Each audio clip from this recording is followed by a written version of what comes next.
Operation transplantation అనేది liver cancer కోసం transplantation చేయటం. సో లివర్ ట్రాన్స్ప్లాంటేషన్ మనం క్యాన్సర్ ఏ స్టేజ్లో మనం ట్రాన్స్ప్లాంటేషన్ చేస్తున్నాం అనేది ముఖ్యం. కొన్ని స్టేజెస్లో ఈ క్యాన్సర్ స్టేజింగ్ రకరకాల స్టేజింగ్ సిస్టమ్స్ ఉన్నాయి.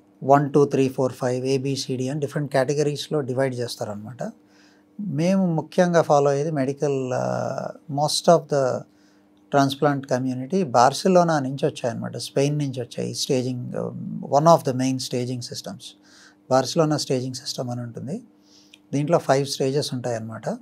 సో జనరల్గా స్టేజ్ 4, స్టేజ్ 5లో ట్రాన్స్ప్లాంటేషన్ అనేది చెయ్యం, కుదరదు. ఎందుకంటే క్యాన్సర్ చాలా అడ్వాన్స్ స్టేజెస్కి వెళ్ళిపోయింది. స్టేజ్ 1లో ట్రాన్స్ప్లాంట్ అవసరం లేకుండా అది బర్న్ చేయటము, చిన్న నీడిల్ పెట్టి మైక్రోవేవ్ బర్న్స్ చేసేసి క్యూర్ చేసేసుకోవచ్చు.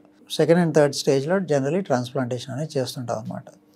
సో అర్లీ స్టేజెస్లో ట్రాన్స్ప్లాంటేషన్ చేస్తే మళ్ళీ ట్రాన్స్ప్లాంటెడ్ లివర్లో క్యాన్సర్ వచ్చే ఛాన్స్ 10% కంటే తక్కువ ఉంటుందండి. ఆ స్టేజ్ పెరుగుతున్న కొద్దీ ట్రాన్స్ప్లాంట్ చేసిన లివర్లో మళ్ళీ క్యాన్సర్ వచ్చే రిస్క్ పెరుగుతుంది. అది 20-30% వరకు వెళ్ళే ఛాన్స్ ఉంటుంది.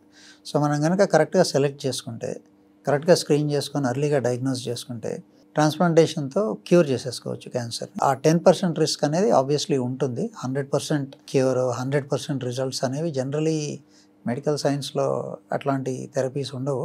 But very high cure rate అని చెప్పొచ్చు ట్రాన్స్ప్లాంటేషన్తో.